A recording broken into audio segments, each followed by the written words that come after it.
नमो अरिहन्ताणं नमो सिद्धाणं नमो आयर्याणं नमो वज्रायाणं नमो लोये सवसावुणं येषु पञ्चनमुक्तारो सर्वपावपणाशनो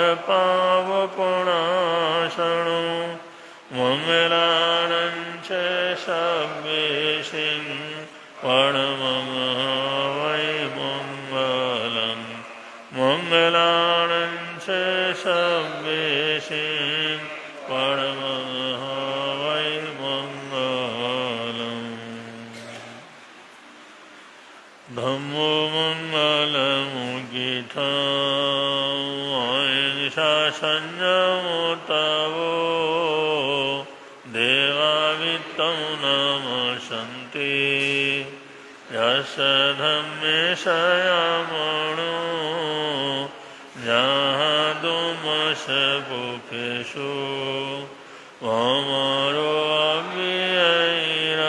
अव्ययैरसम् नयपुफं किलामि सोयपिणे अप्पायम् एमये समणमुत्ता जेलोये सन्ति साउणो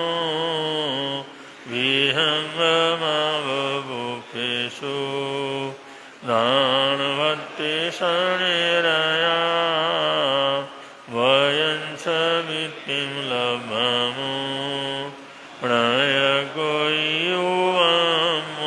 युवमयीम् आगणेषु रियन्ते उभेषु भमराजाः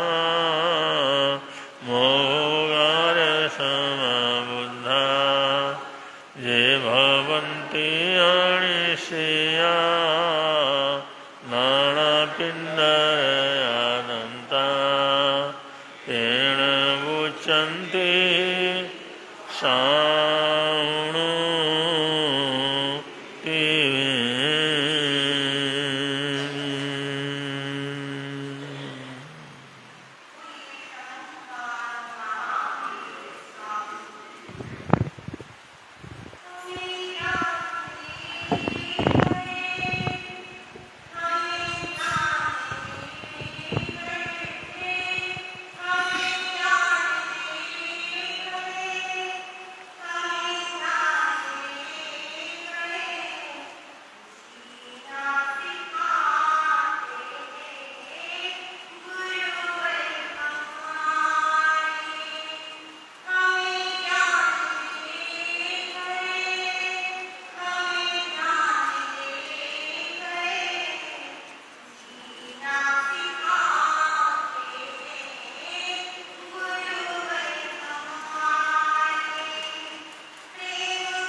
लाख बार प्रणाम तुम्हें हे वीर प्रभु भगवान तुम्हें मोनि दर्शन मुक्ति गामी की जय बोलो महावीर स्वामी जय बोलो महावीर स्वामी की घट घट के अंतरयामी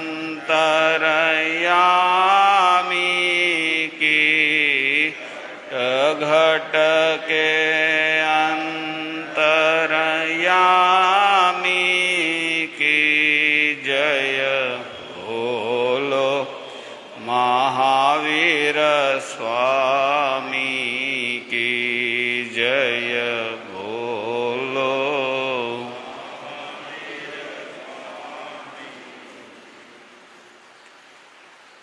अनंत अनंत जिनेश्वर प्रभु, आराध्य गुरुदेव एवं अत्र विराजित परम आदरणीय परम श्रद्धेय पूज्य गुरुदेव के पावन श्री चरणों में सच्चा नमन।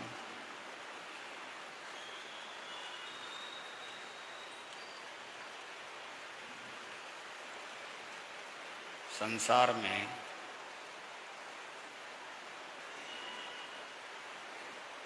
धर्म इस शब्द की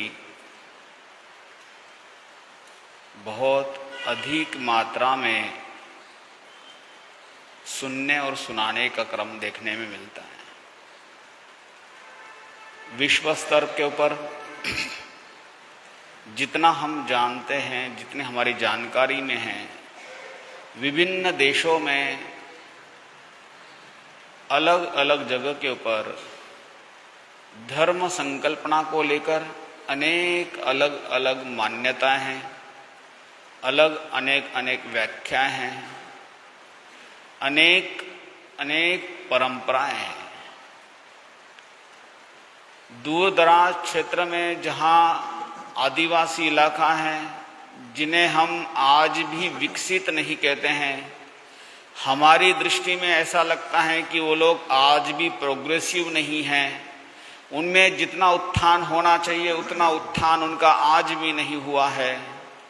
ऐसे आदिवासी इलाके के लोगों को के बारे में कभी पढ़ने का मौका मिलता है या कभी देखते हैं, उनके ऊपर जिन्होंने थोड़ा खोज किया है, रिसर्च किया है, जब वो बताते हैं तो वो भी कोई ना कोई ऐसा एक मार्ग, कुछ ना कुछ ऐसी परंपराएं, जब भी कोई कार्य प्रारंभ करे या समाप्ति करते हैं, उसके बीच में धर्म के नाम पर धर्म की परंपराओं को देखने में, वो पढ़ने को, सुनने को मिलता है।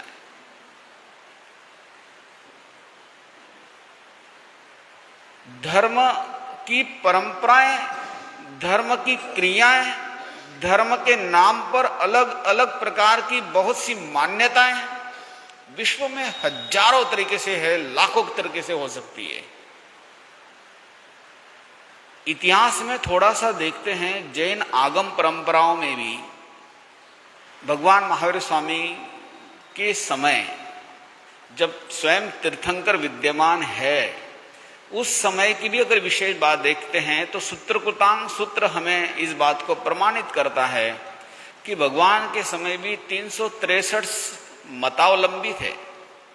मतलब स्वयं तीर्थंकर थे, उनके सामने भी 363 प्रकार के अलग अलग मतों को मानने वाले ऐसे मताधीश थे, अपनी विचारधाराओं को चलाने वाले।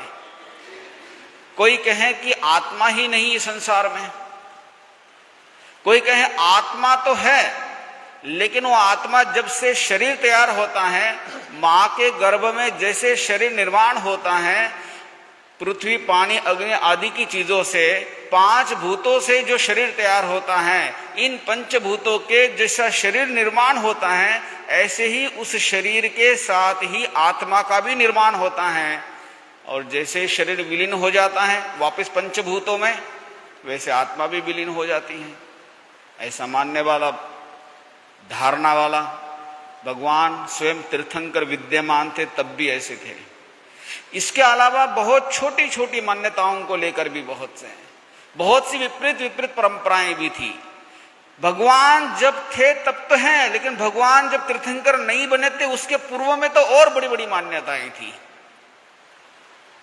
आज अगर हमारे आसपास आप देखते हैं, सिर्फ भारत में ही, भारत भी छोड़ दीजिए, सिर्फ उत्तर भारत में भी अगर आप देखोगे तो ऊपर जम्मू से लेकर नीचे अलवर तक के इसमें सैकड़ों प्रकार की विभिन्न मान्यताएं देखने को मिलती है। बहुत दूर क्यों जाना, अगर आप अपने अपने आसपास के उत्तर प्रदेश के ही इलाके में देखो, या सिर्फ आप मेरठ के इलाके में देखो, या फिर आप अपने घर में ही देख लीजिए, कितनी प्रकार की अलग अलग धर्म के नाम पर मान्यताएं कहीं कहीं से हम लेके आ जाते हैं और वो हम अपने साथ कहीं ना कहीं उसको चलाते हैं।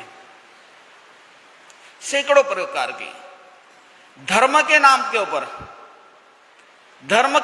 ऊपर अनेक क्रियाएं देखने को मिल रही हैं, अनेक पद्धतियां देखने को मिल रही हैं, अनेक मान्यताएं देखने को मिलती हैं। लेकिन वो मान्यताएं धर्म के नाम पर कितनी सही है या नहीं है, इसमें कोई खोज नहीं की जा रही है। ये मान्यताएं, ये परंपराएं हमारे जीवन का निर्माण कर रही हैं या नहीं कर रही हैं, ये हम बहुत गहराई से नहीं देख पा रहे हैं। ये जो परंपराएं, ये मान्यताएं जो लंबे समय से हम चला रहे हैं, इनसे कुछ लाभ हो रहा है या नहीं हो रहा है, इसमें कुछ हमारे जीवन में परिवर्तन दिखाई दे रहा है या नहीं दे रहा है, अगर गहराई से देखने का किसी को इतना समय भी नहीं है, और समय नहीं है तो बुद्धि भी नहीं है, समझ भी नहीं है, उसमें कोई पुरुषार्थ भी नहीं कर रहा है, लेकिन चला रहा है। बस कोई एक शारीरिक तकलीफ हो जाए, मानसिक परेशानी आ जाए, पारिवारिक समस्या आ जाए, उसके समाधान के नाम पर हजारों ऐसी विभिन्न परंपराओं में से जिसने कोई परंपरा बता दी, कोई मान्यता बता दी, कोई रास्ता बता दिया, और उसी को लेके हम चल रहे हैं। इसी को ही जैन दर्शन अंधानुमति कहते हैं। अंधानुमति मतलब एक अंधा चल रहा है, उसके साथ में सारे अंधे चल रहे हैं, उसे अंधानुमति कहते हैं। एक होती प्रज्ञानुमति, प्रज्ञावान सोच समझ करके, देख करके, चल करके, जान करके, सब प्रकार से चीजों को समझ करके फिर एक एक कदम आगे बढ़ाया जा रहा है, उसे प्रज्ञानुमति कहते हैं। अपनी बुद्धि से, अपनी समझ से, अपनी जानकारी से। हम आज भी इतनी विभिन्न मान्यताओं में जी रहे हैं, हमें पता ही नहीं कि हम किस लिए इतनी सब चीजें कर रहे हैं। बस किसी ने कुछ दे दिया, किसी ने कुछ कर दिया, किसी ने कुछ बता दिया, हम वही चीजों को आगे बढ़ रहे हैं। ना हमारे पास बौद्धिक क्षमता इतनी है, ना हम सही गलत को जानने की क्षमताओं में है, ना हमारे पास इतना तत्वों का ज्ञान है, ना समझ है। ये जो अंधानुमति चल रही है, ये जो अंधश्रद्धाएं बढ़ रही हैं, इन अंधश्रद्धाओं ने हमारी बुद्धि को कुंठित करके रख दिया है, हमारी प्रज्ञा को अंधकार में लेके जाते हुए रोक दिया है। हम अपने आत्मा के विकास के लिए सबसे बड़ा अगर कोई बाधक कारण है तो यही एक कारण है कि जिसे हम कर रहे हैं वही हमें पता नहीं कि हम क्या कर रहे हैं, बस धर्म के नाम पे कर रहे हैं।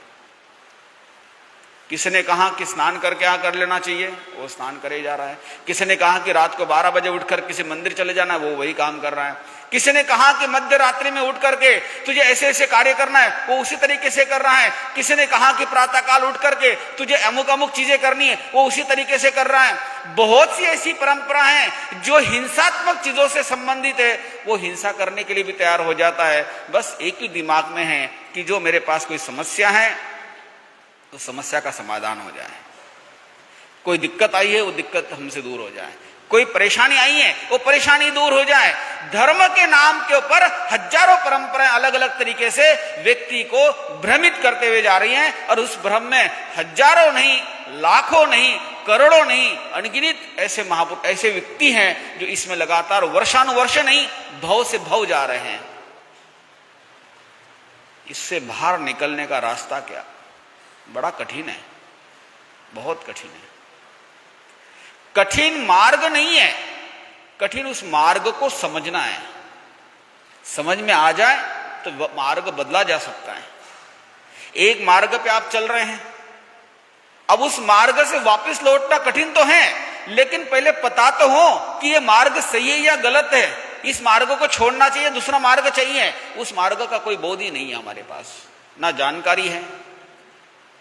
लगातार आप देखिए, बचपन से लेकर अभी तक हर मंदिर के आगे जाएंगे, मत्था टेकेंगे, हर जगह जाएंगे, हम करेंगे। हम हर परंपरा को अपने घर में लेके आएंगे, हर मान्यताओं को अपने साथ लेके घूमेंगे। हम नहीं जान पाते हैं, नहीं समझ पाते ये हमारे जीवन के लिए कितना मूल्यवान है, यह कितना उपयोगी है, हमारे आत्मा का विकास करने वाला है, या सिर्फ भौतिक संसाधनों को बढ़ाने वाला है, सिर्फ भौतिक संसाधनों को तैयार करने वाला है, सिर्फ परिवार को बढ़ाने वाला है, सिर्फ संसाधन को बढ़ाते हुए संसार को बढ़ाने वाला है, या मेरे आत्मा का कोई विकास करने वाला भी है। इस बारे में कोई सोच, कोई समझ, कोई चिंतन हमारे पास नहीं है।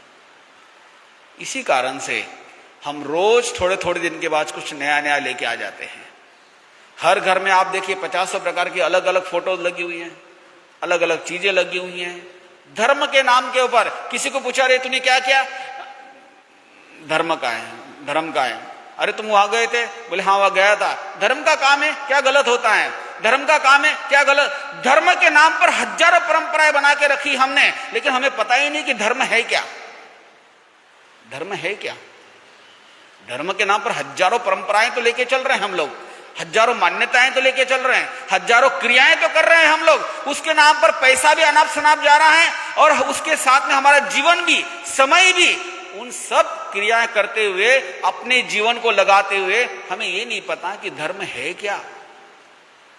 हमने धार्मिक क्रियाओं को अधिक धर्म मान के बैठे हुए, धार्मिक परंपराओं को अधिक धर्म मान के बैठे हैं, धार्मिक मान्यताओं को हम अधिक धर्म मान के बैठे हैं। लेकिन जैन दर्शन में तीर्थंकरों के वचन हैं, धर्म मान्यताओं के आधार पर नहीं चलता है, धर्म क्रिया के आधार पर नहीं चलता है, धर्म सिर्फ परंपराओं के आधार पर नहीं चलता है, धर्म अपने सिद्धांत पे चलता है, धर्म अपने मौलिक अर्थों पे चलता है, धर्म अपने सैद्धांतिक विषयों पे चलता है। तो धर्म है क्या?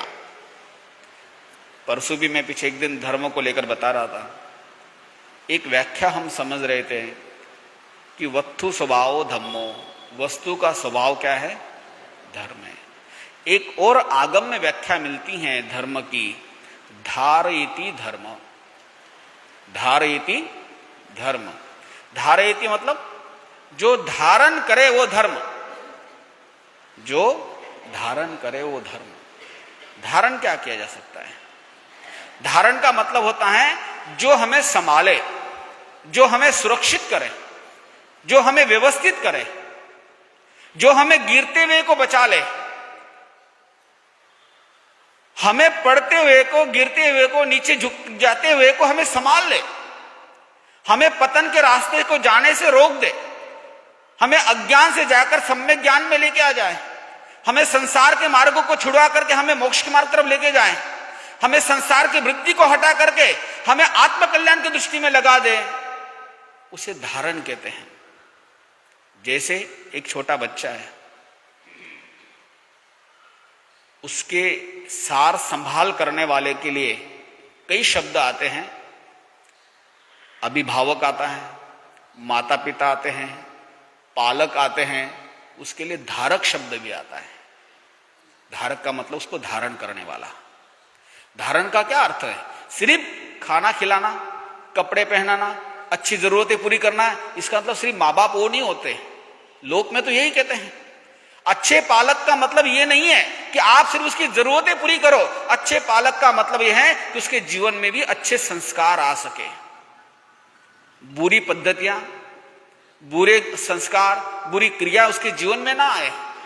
इस प्रकार की बातें जहां होती हैं, माता पिता सिर्फ वो नहीं है कि सिर्फ अपने बच्चे के सुख सुविधाओं का ध्यान दे। माता पिता तो वो है कि सुख सुविधाओं के साथ में बच्चे के अंदर कोई गलत प्रवृत्ति भी ना आए। जिस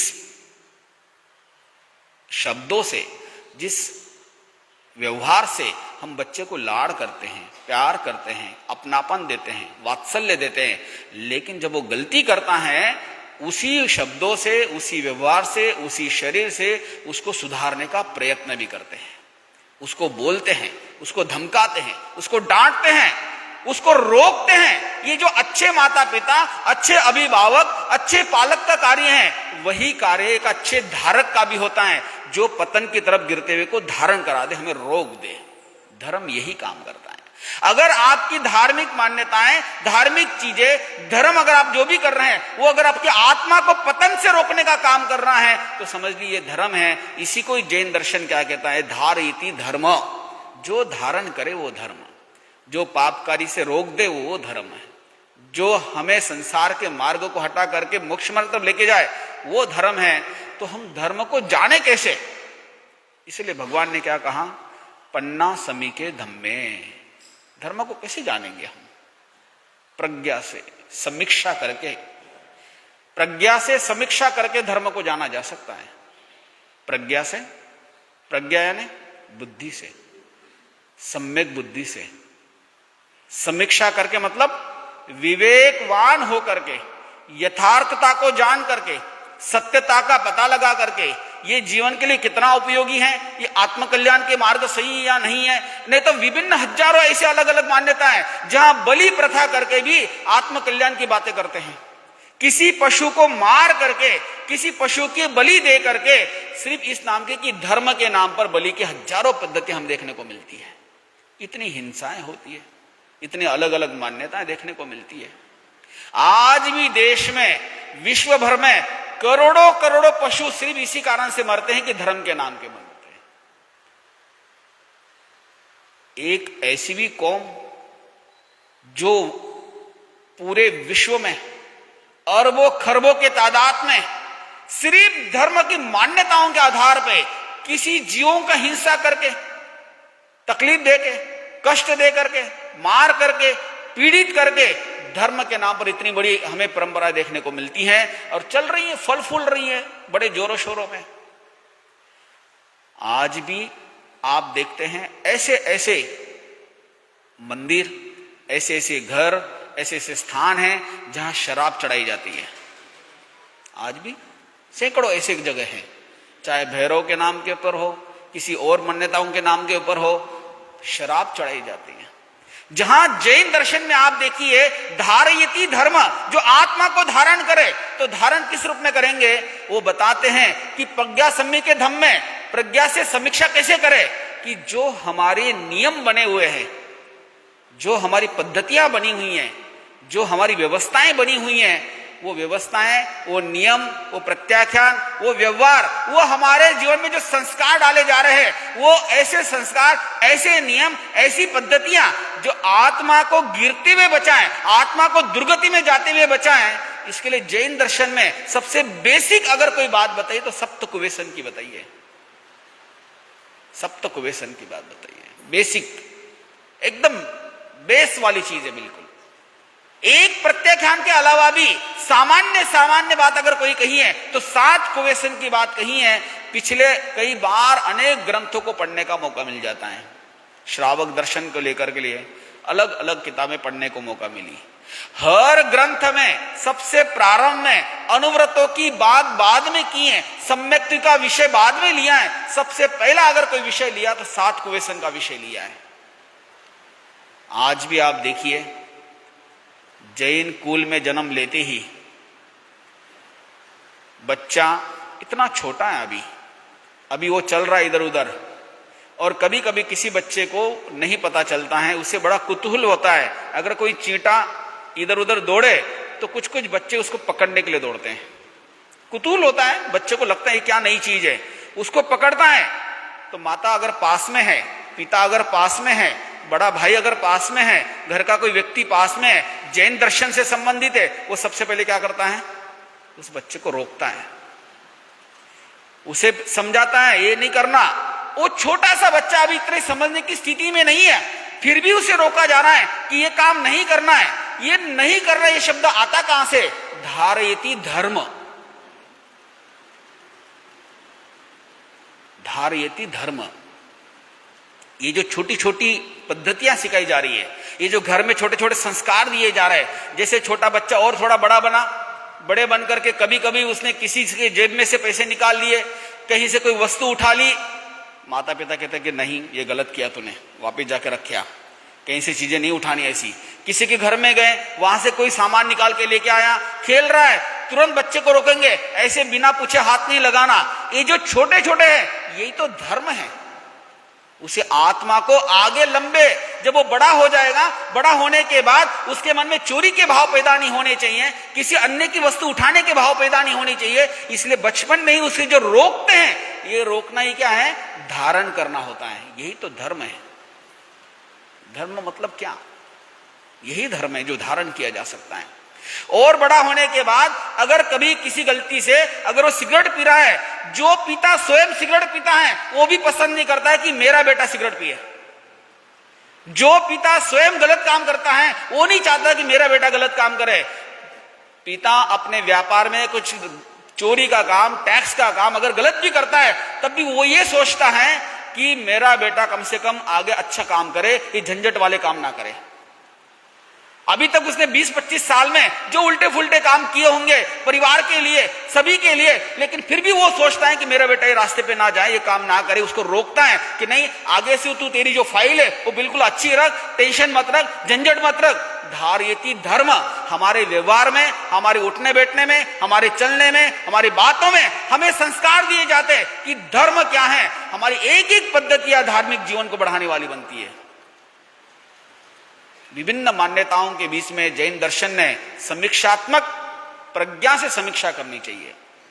हर एक छोटी क्रिया हमारे आत्मा के विकास के लिए उन्नति कारक है या बाधक है, इसको देख करके काम किए गए हैं। आज भी हजारों ऐसे जैन परिवार है जो प्रतिदिन अपने दिनचर्या में प्रातः काल से संध्या काल के मध्य में जब भी उसे मौका मिले, रात्रिकालीन के समय में, प्रातःकालीन के समय में, पूरे 24 घंटे में जब जब उसे मौका मिले, अगर धार्मिक परंपराओं में भी रहते हुए भी उसकी सारी धार्मिक परंपराएं आत्मा को मध्य रखकर विचार किया जाता था। ये जो शिक्षाएं दी गई आप लोगों को साधु संतों के द्वारा, तीर्थंकर प्रभु के द्वारा बताए गए उस मार्ग के द्वारा, आगम परोपना के द्वारा, अनेक प्रकार की बार बार जो शिक्षाएं दी गई हैं, चाहे वो प्रवचन के माध्यम से हो, चाहे अनेक प्रकार के पढ़ाने के माध्यम से हो, स्वाध्याय के माध्यम से हो, सिर्फ यही सिखाया जाता है बार बार कि हम जो भी क्रिया आप करोगे, हमारे पास की सैकड़ों ऐसी परंपराएं हैं जो सिर्फ इसी दिशा में जाती हैं कि धर्म किस तरीके से हमारे में आए। तो धर्म की पद्धति आप समझ जाइए। तत्वों को जब हम जानना शुरू करते हैं तो हम धर्म को जानना शुरू करेंगे। प्रज्ञा की जो समीक्षा है वो तत्वों को जाने बिना नहीं हो सकती है। तत्वों में जीव और अजीव का विषय आता है। जब तक आप जीव को नहीं जानेंगे तब तक जीव के प्रति संवेदना होनी चाहिए, ये विचार में मन में नहीं आएगा। आज विश्व में सैकड़ों ऐसी परंपराएं हैं जो जीव को जीव नहीं मानती हैं, और जीव को जीव मानती हैं तो कुछ स्पेसिफिक जीवों को जीव मानती हैं, बाकियों को जीव नहीं मानती है। जैसे विश्व में सूक्ष्म जीव नाम की कोई संकल्पना ही नहीं है, संसार में मानते ही नहीं है कि सूक्ष्म कोई जीव भी है। बहुत से ऐसे लोग हैं कि जो एकेंद्रिय को ही जीव नहीं मानते। पृथ्वी का, अब का, तेव का, वायु का, वनस्पति का नाम की कोई है ही नहीं। ये तो पिछले कुछ वर्षों में इतने शोध हो रहे हैं, इतने खोज हो रहे हैं, उसके आधार पर पता चलता है कि वनस्पति काय में भी जीव है, पानी में भी जीव है। आज भी विश्व में करोड़ों करोड़ों ऐसे लोग हैं, अनगिनत ऐसे मान्यता वाले धर्म हैं कि जो इस बात को मानते ही नहीं है कि एकेंद्रिय नाम की कोई जीव है। बहुत सी ऐसे परंपरा हैं जो सिर्फ इसी जन्म को मानती हैं, अगले जन्म को मानते ही नहीं है, और उसी के आधार पर धार्मिक परंपराएं उनकी बनी हुई है, उसके आधार पर उनका पूरा ढांचा बना हुआ है, उनके आधार पर उनका जीना, सोना, खाना, पीना बना हुआ है। आप देखिए, ऐसा कौन सा धर्म है जो रात को खाने के लिए कहता है? ऐसा कौन सा धर्म है जो धर्म के नाम के ऊपर पापकारी क्रियाएं करने के लिए कहता है? ऐसा कौन सा धर्म है जो आत्मा को छोड़कर सिर्फ भौतिक सुखों के लिए कहता है? लेकिन विश्व में सैकड़ों ऐसे धर्म हैं जो आत्मा को नहीं करता है, सिर्फ भौतिक संसाधनों के लिए जी रहे हैं। इसीलिए धर्म की मान्यताएं, धर्म की व्याख्याएं समझना चाहिए। जब तक हम धर्म की व्याख्या ही नहीं समझेंगे तब तक धार्मिक क्रियाएं हमारे पास बहुत प्रकार की रोज आ रही है। रोज हमारे पास कन्वर्सेशन आ रहा है, रोज हमको परिवर्तन करने का आ रहा है, हमारे ब्रेन को वॉश किया जा रहा है, हमारी मान्यताओं को बदला जा रहा है। इसके पीछे सबसे बड़ा कारण वो लोग नहीं है जो हमें बदल रहे हैं। हम गलत है कि हम धर्म की मान्यता जानते ही नहीं है। गलत वो लोग नहीं है जो हमें बदल रहे हैं, गलत तो हम हैं कि हमें पता ही नहीं कि धर्म क्या है और धर्म की व्याख्याएं क्या है। धर्म और धर्म की व्याख्याएं हमें समझनी चाहिए। सिर्फ धार्मिक क्रियाओं के आधार पे, धार्मिक मान्यताओं के आधार पे धर्म नहीं चलता है, धर्म सिद्धांतों पे चलता है। जो धर्म, जो धार्मिक क्रियाएं आपकी आत्मा को विकास की तरफ लेके जाए, आत्मा को उन्नत बना दे, आप समझ जाइए वो धर्म मेरे लिए अनुकूल है। ऐसे धर्म के अगर हम आगे बढ़ेंगे तो निश्चित आनंद आएगा। आज इतना ही। ओम शांति।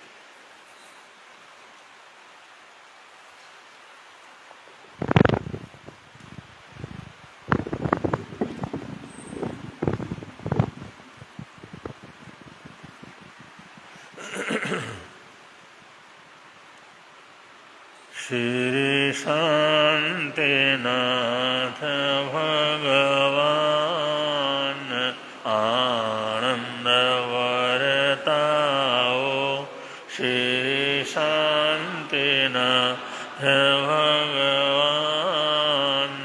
आनंद वर परम शरण प्रभु आप,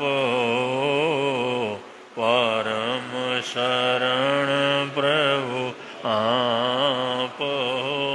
श्री अचिरानंद महान आनंद वरताओ। श्री अचिरानंद महान आनंद वरताओ। श्री शांतिनाथ भगवान आनंद वर सुख संपत्ति पावे सदा, सुख संपत्ति पावे। जो धरे आपरो ध्यान आनंद वरताओ। जो धरे आपरो ध्यान आनंद वर। श्री शांतिनाथ भगवान आनंद वर। ओ श्री शांतिनाथ भगवान आनंद वर। हाथी सुएरा वण माहुणाए। सिंहो म्याणं सलिलाण गंगा। पक्षी सुवागरु ले वेणु देवे। निबाणवादी निहनाय पूते। दानान शेठं अवयपयाणं। सचे सुवाणवजं वयन्ति। तवेषु उत्तम ब्रह्मचर्यं। लोगोत्तमेषामुनिनाय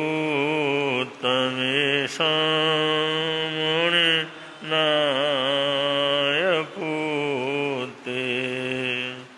कोऽहं च माणं च तयैव मायं। लोहं च उत्थम् अझत्थदोषा। ये यानि बन्ता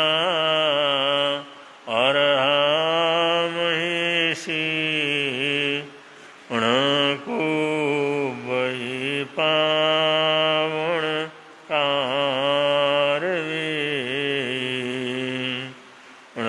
को भई पावण कारवे।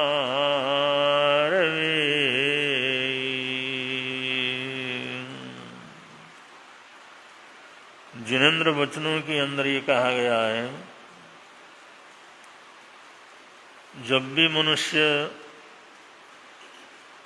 अपने आत्मा के दोषों को पहचानता है, उनके अशुभ परिणामों के अनुभव से गुजरता है, या अपनी समझ से अपने जीवन की उन सभी बुराइयों को तहदील से समझता है, तो उनको ऐसे छोड़ देता है जैसे अपने की हुई उल्टी को, गंदगी को कभी आदमी पलट करके नहीं देखता। अगर ऐसी वृत्ति जीवन के अंदर आती है, ऐसा सहज त्याग तैयार हो जाता है, गहरी समझ के साथ हम बुराइयों से अलग हो जाते हैं, तो जिंदगी में फिर उनकी तरफ कभी मुंह करने का मौका भी नहीं मिलता और ऐसी कामना वासना भी पैदा नहीं होती। तो ये समझ का पैदा होना और समझ पूर्वक त्याग का पैदा होना, ये जीवन की बहुत बड़ी उपलब्धि है।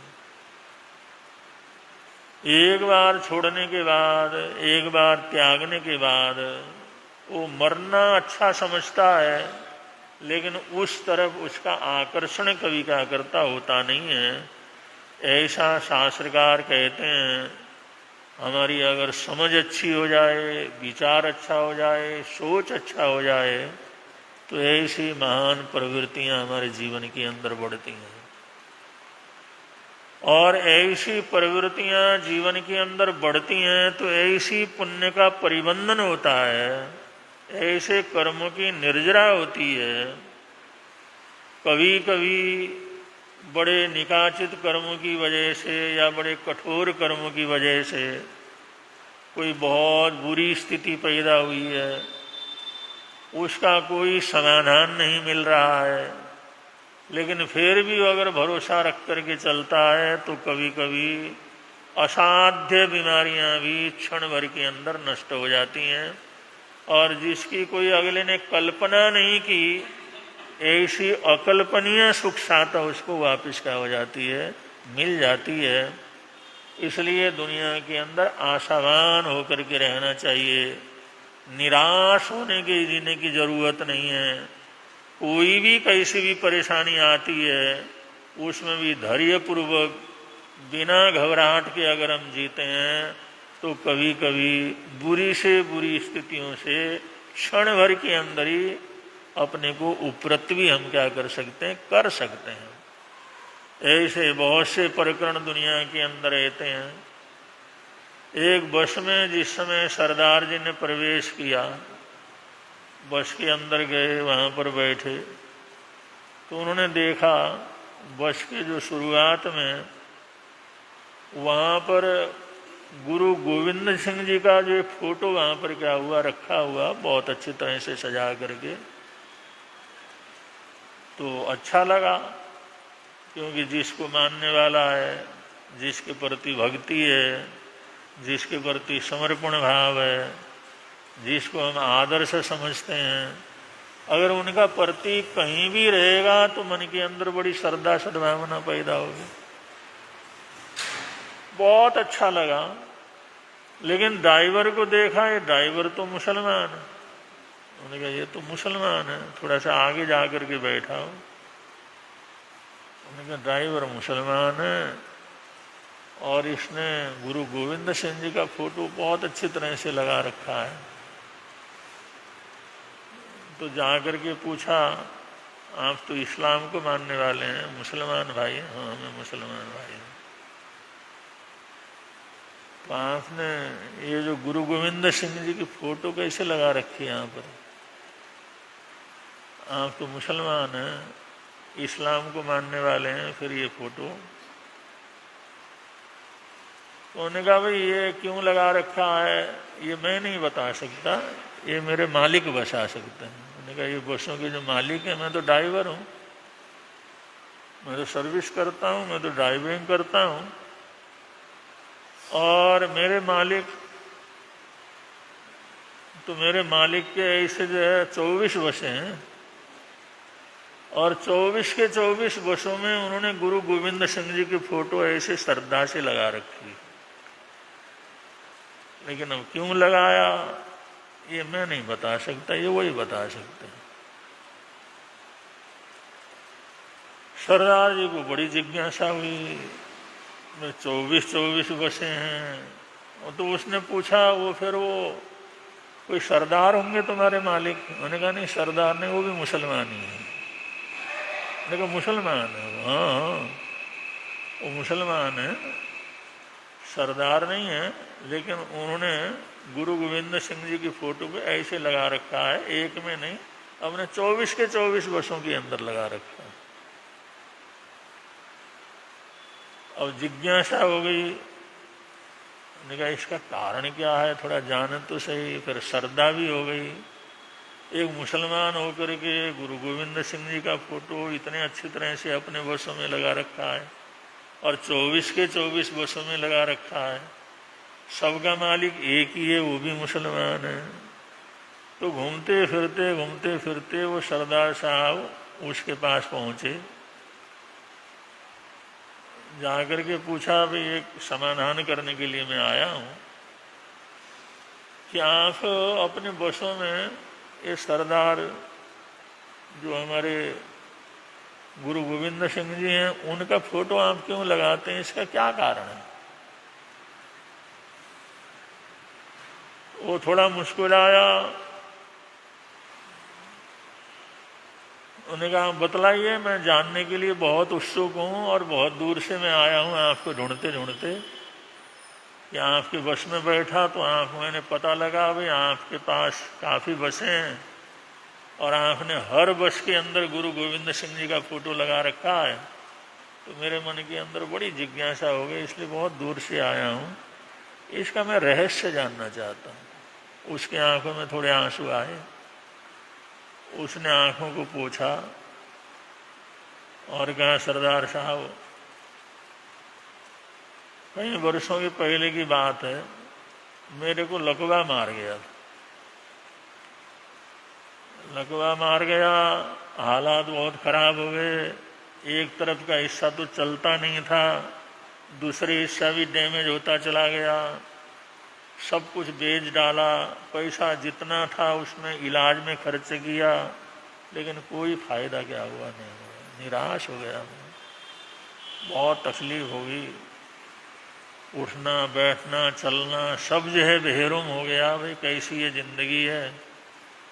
तो मैं एक दोस्त के पास जा रहा था, कोई आशा तो नहीं थी वो भी कुछ सहयोग करेगा, कुछ करेगा, ऐसा लगता तो नहीं था।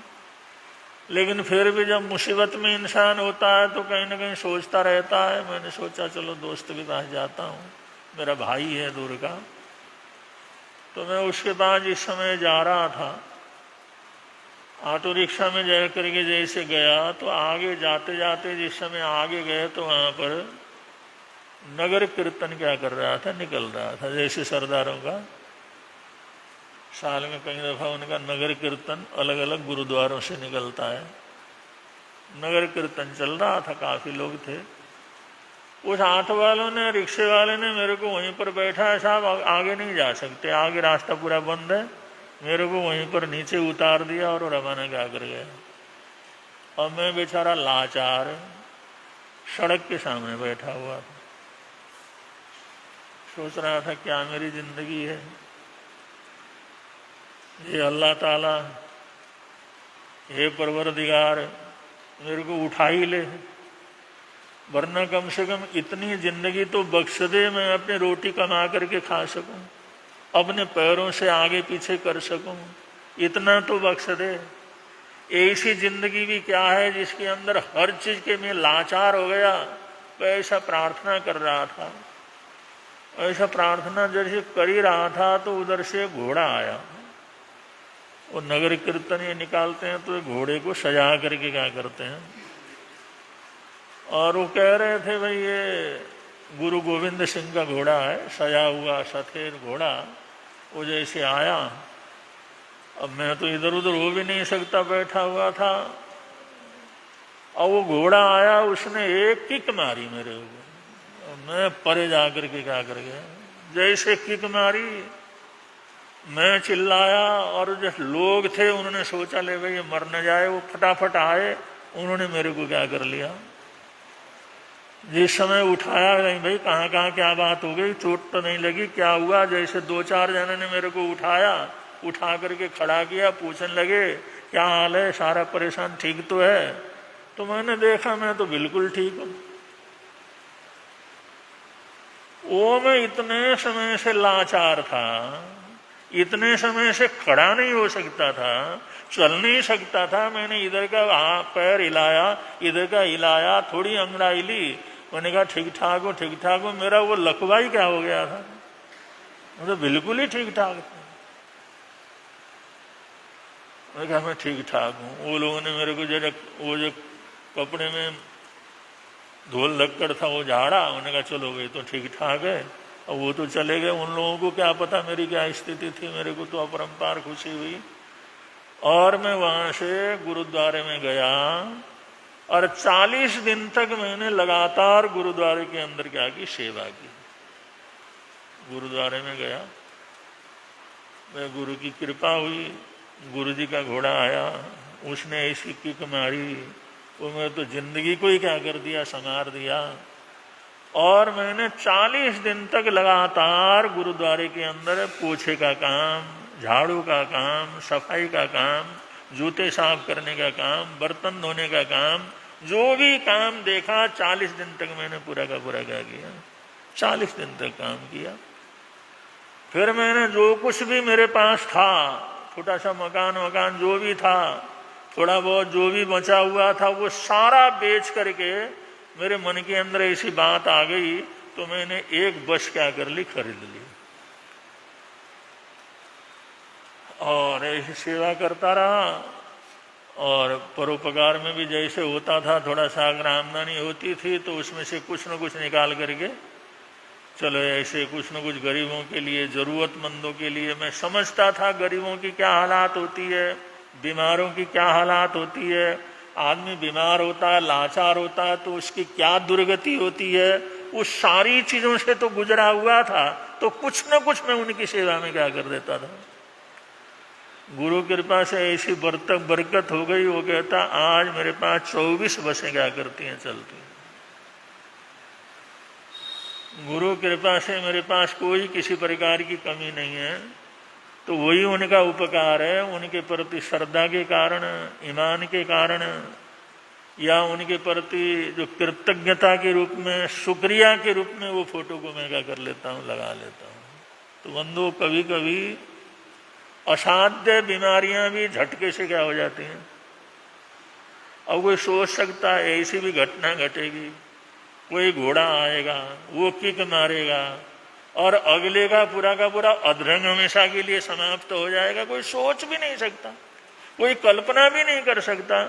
और वो ऐसी बीमारी थी, कोई दवाइयों से तो ठीक हुआ ही नहीं था। वो तो सोचता था मरते दम तक ऐसे तो रह क्या करना पड़ेगा, चलना पड़ेगा। तो बंधुओं, बड़ी सी बड़ी मुसीबतें, बड़ी से बड़ी तकलीफ कभी कभी ऐसी पुण्यवानी जगती है, प्रार्थना ऐसी लगती है, प्रभु का स्मरण ऐसा लगता है, हम थोड़ा बहुत भी कुछ न कुछ अनुष्ठान करते हैं, उसका ऐसा प्रभाव होता है, उसके चमत्कार हमारे को देखने को क्या करते हैं, मिलते हैं। कल संक्रांति का दिन था, हमने कल संक्रांति का पाठ सुनाया और उसमें ये भी प्रेरणा दी, कम से कम रविवार के दिन जरूर ज़्यादा से ज़्यादा जाप पाठ कर लेना चाहिए। सूर्य का बार है और जो है इस साल का मालिक जो है राजा वो भी सूर्य है। तो शाम को हमारे प्रधान जी आए, उप प्रधान, प्रधान, महामंत्री, सभी कार्यकारिणी के सभी सदस्य शाम को हमारे पास आए, आते रहते हैं। और उनकी कार्यकारिणी भी पूरी हो गई, इसलिए पूरी कार्यकारिणी के साथ आए। तो उन्होंने कहा गुरुजी रविवार परसों ही आ रहा, एक अनुष्ठान आप क्या कर दो, करवा दो। क्योंकि दुनिया भर के अंदर अशांति का वातावरण है और आपने प्रेरणा भी दी है। और योगानुयोग कल ही रविवार है, तो कल जो है नमो सिद्धाणं का आप जाप पाठ क्या कर दो। उन्होंने कहा चलो ठीक है, आप लोगों की भावना है, आप लोग सबको सूचना कर दें। कल हम विशेष रूप से नमो सिद्धाणं का अनुष्ठान यहाँ पर क्या करेंगे, संपन्न कराएंगे। नमो सिद्धाणं का अनुष्ठान, सूर्य ग्रह की शांति का अनुष्ठान और सिद्धाणं पद का अनुष्ठान कल हमारा यहाँ पर रहेगा। तो आप लोगों ने जो भी आप लोगों के साथ मिले, कोई भी हो, तो उनको जरूर सूचना दें, इस अनुष्ठान का जरूर क्या करें, लाभ लें। ज़्यादा समय नहीं है, जो रोज़मर्रे का समय है वही है, ठीक जो है 8:15 बजे उसको हम शुरू करा देंगे। उसको कराने के लिए थोड़ा सा पहले हम यहाँ पर आ जाएंगे, 8:05 तक हम यहाँ पर आ जाएंगे, इस कार्यक्रम को शुरू करवाएंगे। और 1 घंटे का ही कार्यक्रम है और वो विशेष रूप से ध्यान में किया जाता है, तो ध्यान में करवाने का प्रयत्न करेंगे। अगर जो उस अनुष्ठान का बहुत अच्छा लाभ लेना हो तो सुबह सूर्योदय के समय जो सूर्य होता है ना, उसको एक बार देखना। सूर्योदय के समय, सूर्य उदय के समय देखते हैं तो बड़े आराम से उस सूर्य को देख सकते हैं, बाद में तो उसको देख नहीं सकते। और या बिल्कुल सूर्यास्त अगर होता है तो उस समय, आजकल तो फिर भी गर्मी है इसलिए ज़्यादा तेज रहता है, लेकिन सुबह का सूर्योदय का समय, उस समय को सूर्योदय के समय का सूर्य आप देखो तो उस सूर्य का ध्यान करते हुए इस अनुष्ठान को क्या करना है, कर लेना है। क्योंकि सूर्य का वार है, सूर्य ही हमारा राजा है। और नमो सिद्धाणं का जो आधारभूत है, नमो सिद्धाणं का अनुष्ठान है, इसलिए सूर्य का ध्यान, सूर्य के बिंब का ध्यान, उसके ध्यान के माध्यम से हम नमो सिद्धाणं के जो जाप हैं, पाठ हैं, अनुष्ठान है, उसको हम संपन्न कराएंगे। इसलिए सभी लोगों को बराबर सूचना कर दें। और विशेष बात, खुशी की बात तो ये है, जो भी गुरु निहाल दरबार के अंदर अनुष्ठान होता है सिर्फ यहीं तक नहीं होता, यहाँ जो वचन दिए जाते हैं यहीं तक नहीं रहते, पूरी दुनिया के अंदर क्या करते हैं। क्योंकि हमारे पूर्व महामंत्री बब्बू जी ये लाइव करवाते हैं, तो बंधु सिर्फ मेरठ का नहीं, सिर्फ एक जगह का नहीं, दुनिया भर के लोग इन अनुष्ठानों का लाभ लेते हैं, रोज प्रवचन सुनते हैं। कोई भी अनुष्ठान की बात करते हैं तो वहाँ उनकी तैयारी हो जाती है, वो आस पड़ोस वाले भी इकट्ठे होकर के उसमें क्या कर लेते हैं, लाभ लेते हैं। मुनीष जी ने शुरू से ही इस काम को किया हुआ है और बराबर अपने कर्तव्य को ध्यान में रखते हुए और आप बड़ी खुशी से, अपनी खुशी से ये लाइव करवा देते हैं। तो प्रवचन का लाइव होना, इन अनुष्ठानों का लाइव होना, ये जो उपदेश है इसको जन जन तक पहुंचाना, ये भी बहुत बड़ी पुण्यवानी का काम है। तो यहाँ हम 1 घंटे का जो लाइव जो अनुष्ठान करते हैं तो दुनिया भर के लोग उसका क्या कर लेते हैं, लाभ लेते हैं। ये बहुत खुशी और प्रसन्नता का विषय है। और कल विशेष रूप से जो इसका अनुष्ठान होगा और उस अनुष्ठान का कैसा आनंद रहेगा और कैसे उसकी अनुभूतियाँ भी हो जाती हैं, कैसे उन अनुभूतियों से गुजरा जाता है, ये जब बैठेंगे तो उनको होगा। तो जितने, क्योंकि ज़्यादा समय नहीं है, कल ही कार्यक्रम होना है, आज ही जो है सूचना आप लोगों को कर रहे हैं, इसलिए आप लोगों ने जिन जिन को भी चाहे सूचना कर दें। रविवार का दिन है, छुट्टी का दिन है, ज़्यादा से ज़्यादा बच्चे, बड़े, नौजवान वो ज़्यादा से ज़्यादा इसके अंदर क्या कर सकते हैं, लाभ ले सकते हैं।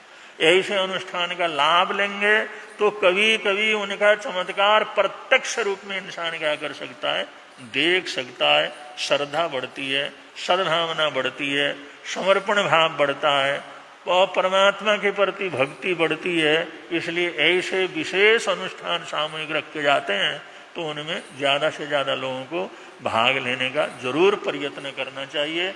और ये तो जैन नगर की बड़ी अनुकूलता है, सूचना बहुत जल्दी पहुंच जाती है, हाथों हाथ सभी लोग मिल जाते हैं और कोई भी कार्यक्रम हो तो सभी लोग तहरील से आकर के क्या कर सकते हैं, लाभ ले सकते हैं। और ऐसी सूचना आज हमने की, हो सकता और जगह के लोग भी ऐसा सोचें, चलो अनुष्ठान है तो हम भी क्या करें, पहुंच जाएं। तो इस तरह से ऐसे अनुष्ठानों का लाभ लेते हुए कल के अनुष्ठान में विशेष रूप से आप लोगों ने भाग लेना है। सिर्फ नमकार मंत्र का दूसरा पद नमो सिद्धाणं का विशेष अनुष्ठान कल की सभा के अंदर यहाँ पर संपन्न किया जाएगा। इसलिए बड़े प्रेम से आप लोग बोलेंगे ओम जय महावीर प्रभु स्वामी जय महावीर प्रभु जगनायक सुखदायक जगनायक सुख अति गंभीर प्रभु ओम जय कुंडलपुर में जन्मे त्रिशला के जाए स्वामी त्रिशला के जाए पिता सिद्धार्थ राजा पिता सिद्धार्थ राजा सुर नर हर्षाए ओम जय महावीर ओम जय महावीर प्रभु स्वामी जय महावीर प्रभु जगनायक सुखदायक जगनायक